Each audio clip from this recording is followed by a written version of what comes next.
തിരുവനന്തപുരം ശ്രീ പത്മനാഭസ്വാമി ക്ഷേത്രത്തിൽ മെറ്റാസ്പൈ കണ്ണട ധരിച്ച് എത്തിയ ഗുജറാത്ത് സ്വദേശി പിടിയിലായിരിക്കുകയാണ്. ഇതിന് പിന്നാലെ എന്താണ് മെറ്റാസ്പൈ കണ്ണടയെന്നും ഇവ എവിടെയൊക്കെ ഉപയോഗിക്കാം എന്നതടക്കമുള്ള ചർച്ചകൾ സോഷ്യൽ മീഡിയയിൽ അടക്കം കൊഴുക്കുകയാണ്. ക്യാമറകൾ ഘടിപ്പിച്ച നിരവധി സ്പൈ കണ്ണടകൾ ഇന്ന് വിപണിയിൽ സുലഭമാണ്. ഇത്തരത്തിൽ വീഡിയോ ചിത്രീകരണം നടത്താൻ കഴിയുന്ന മെറ്റാഗ്ലാസ് ധരിച്ച് ക്ഷേത്ര ദർശനം നടത്തിയ ഗുജറാത്ത് സ്വദേശി സുരേന്ദ്ര ഷായാണ് തിരുവനന്തപുരത്ത് പിടിയിലായത്. മെറ്റൽ ഡിറ്റക്ടറുകളുടെ പോലും കണ്ണുവെട്ടിക്കാൻ കഴിയും എന്ന പ്രത്യേകതയും ചില ഗ്ലാസുകൾക്ക് ഉണ്ട്. ഇത്തരത്തിൽ മെറ്റൽ ഡിറ്റക്ടർ പരിശോധന പൂർത്തിയാക്കിയ ഇയാളെ കുടുക്കിയത് സുരക്ഷാ ചുമതലയുള്ള ഉദ്യോഗസ്ഥർക്ക് തോന്നിയ സംശയമാണ്. ഇത്തരം സ്പൈ ക്യാമറ കണ്ണടകൾ പൊതുവെ spy camera glasses, recording glasses, video recording, eyewear എന്നിങ്ങനെയൊക്കെ അറിയപ്പെടുന്നു.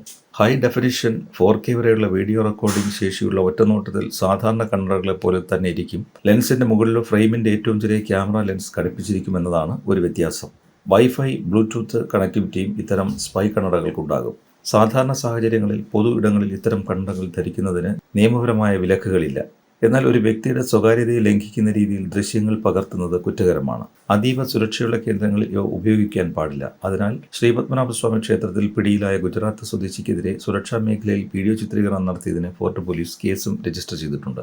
നിയന്ത്രിത മേഖലകളായ സൈനിക സ്ഥാപനങ്ങൾ, വിമാനത്താവളങ്ങൾ, കോടതികൾ, സർക്കാർ ഓഫീസുകൾ, ആശുപത്രികൾ കൂടാതെ സുരക്ഷാ മുൻകരുതലുകളുള്ള ആരാധനാലയങ്ങൾ പോലുള്ള സ്ഥലങ്ങളിൽ ക്യാമറയുള്ള ഒരു ഉപകരണവും അനുവാദമില്ലാതെ ഉപയോഗിക്കാൻ പാടില്ല.